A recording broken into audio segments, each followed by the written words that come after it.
Quand j'étais petite, je croyais que dans mon cœur, il n'y avait de la place que pour deux grandes personnes, papa et maman. Et puis, j'ai eu un petit frère. Je suis entrée à l'école.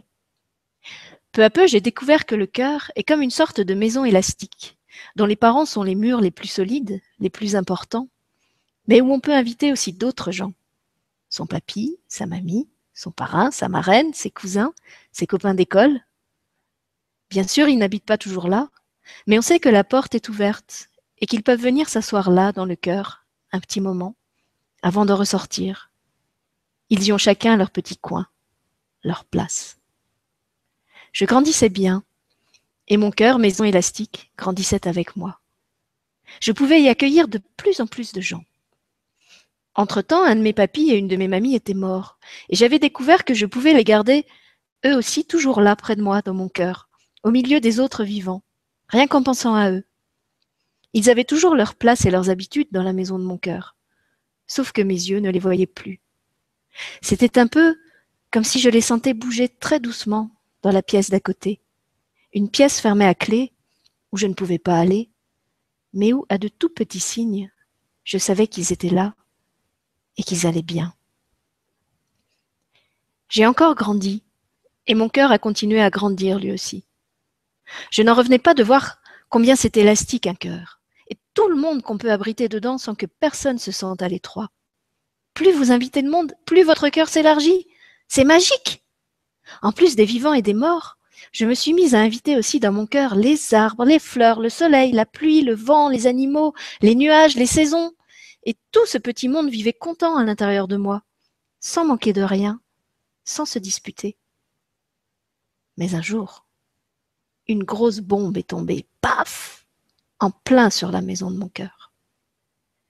Une grosse bombe terrible qui a fait voler en éclats tous les murs, toutes les fenêtres, toutes les portes de ma maison élastique, qui l'a déchirée en 1000 petits morceaux coupants, brûlants et tout dégoulinant de sang. Moi, je croyais qu'un cœur, ça ne peut pas se briser, puisque c'est élastique. Mais si. Quand on tire trop fort sur un élastique, il se casse. C'est ce qui était arrivé au mien. Je n'avais plus de maison, plus de cœur. Je n'étais qu'un petit tas de miettes fumantes, crachées en l'air par une grosse explosion. Je n'avais plus de maison. En fait, je n'avais plus de moi. J'étais comme un puzzle dont je ne savais pas comment recoller les morceaux. Cette bombe, ce n'est pas un avion qu'il avait lâché sur ma maison élastique, où tout le monde vivait heureux avant. Cette bombe, c'est le jour où mes parents nous ont appelés dans le salon, mon petit frère et moi, pour nous annoncer qu'ils ne s'aimaient plus et qu'ils ne voulaient plus vivre ensemble. Comment ça, ils ne s'aimaient plus? Ils avaient cassé l'élastique de leur cœur, eux aussi? Et nous alors, comment on allait faire? Est-ce qu'on allait devoir se couper en deux pour qu'une moitié de nous puisse aller vivre avec papa et l'autre moitié avec maman? Et quand est-ce qu'on aurait le droit de recoller nos deux moitiés ensemble? On essayait d'en parler et d'en rire, mon frère et moi, de s'imaginer tous les trucs qu'on devrait faire en étant seulement des moitiés. Rien que tenir debout, tiens. Comment on fait pour tenir debout sur un seul pied, hein? Un petit moment, ça va bien, mais toute la vie, on ne peut pas faire ça. Et couper sa viande quand la main qui tient la fourchette habite chez maman et que celle qui tient le couteau habite chez papa. Et se laver quand c'est la main qui vit chez papa qui tient le savon, mais que c'est la main qui vit chez maman qui tient la douche. Et jouer au ballon sur un seul pied. Et faire du vélo. Vous avez déjà essayé, vous, de pédaler sur un seul pied? On a essayé avec mon frère d'expliquer à papa et maman que c'était n'importe quoi leur idée, qu'on n'allait pas y arriver, qu'on ne pouvait pas vivre comme ça. Mais ils n'ont rien voulu entendre. Plus tard, on a su pourquoi. C'est parce qu'en plus de ne plus vouloir vivre ensemble, ils voulaient aller vivre avec quelqu'un d'autre. Mais alors, on allait avoir combien de papas et combien de mamans? Et combien de maisons? Mon frère et moi, on était complètement perdus. Heureusement, dans cette histoire, on avait un ami caché, le temps. Le temps nous a pris dans ses bras. Il nous a portés, il nous a bercés, il nous a murmuré des secrets à l'oreille. Il nous a fait des bisous, là où on avait mal. Grâce aux bisous et aux secrets du temps, mon frère et moi, petit à petit, on a commencé à se dire qu'il y avait quand même des choses bien dans cette nouvelle vie qui nous était tombée dessus comme une bombe. Par exemple, maintenant, on avait tout en double. Les chambres, les jouets, les vélos, la télé. Plus besoin de se disputer. On n'était plus tout le temps ensemble à la maison.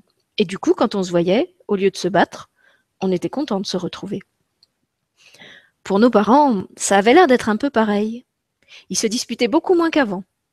Ils se voyaient moins, mais quand ils se croisaient, même si ça n'était pas longtemps, on sentait qu'ils étaient mieux l'un avec l'autre. Le temps avait dû leur murmurer ses secrets et leur faire des bisous, à eux aussi. On voyageait sans arrêt, d'un appartement à l'autre. C'était comme d'habiter dans deux mondes différents à la fois. Bien sûr, il y avait des moments où ça nous manquait de ne plus jamais être tous ensemble en famille, de ne plus avoir de jardin, d'avoir dû vendre la maison. Mais finalement, c'était bien moins affreux que ce qu'on avait imaginé. Ça avait aussi ses bons côtés. J'ai commencé à me dire que si mon cœur était élastique, il n'y avait pas de raison pour que celui de papa et maman ne soit pas élastique lui aussi. S'ils avaient décidé de casser la maison, c'était juste pour la reconstruire autrement, en plus grand. C'était ça. Eux aussi, ils voulaient inviter plus de gens. Des gens qu'on ne connaissait pas encore et avec qui on allait devoir faire connaissance. De nouveaux invités, quoi. Mais ça ne voulait pas dire qu'ils nous aimaient moins, ou seulement à moitié. Parce que l'amour, c'est un élastique super résistant qui ne se casse jamais. Même si on tire dessus de toutes ses forces et dans tous les sens, l'amour, c'est un élastique invincible. Maintenant, je vis parfois chez papa et parfois chez maman. Quand je suis avec l'un et que l'autre n'est pas là, je sais que c'est comme pour papy et mamie. Même si je ne le vois pas, je peux l'entendre bouger doucement dans la pièce d'à côté de mon cœur. Et cette présence me rassure. Je n'ai même pas besoin d'ouvrir la porte pour vérifier qu'il est bien derrière. Peut-être que ce bruit léger que j'entends, c'est juste celui de nos cœurs qui battent ensemble, au même moment, à la même vitesse. Surtout, grâce au gros paf laissé dans ma vie par la bombe, j'ai appris une nouvelle chose sur le cœur.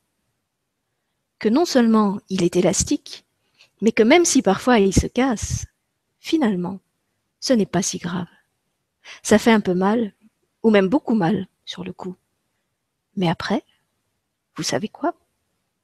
Il repousse.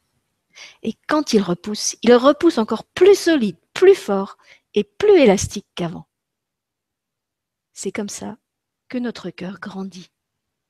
Et nous, avec lui.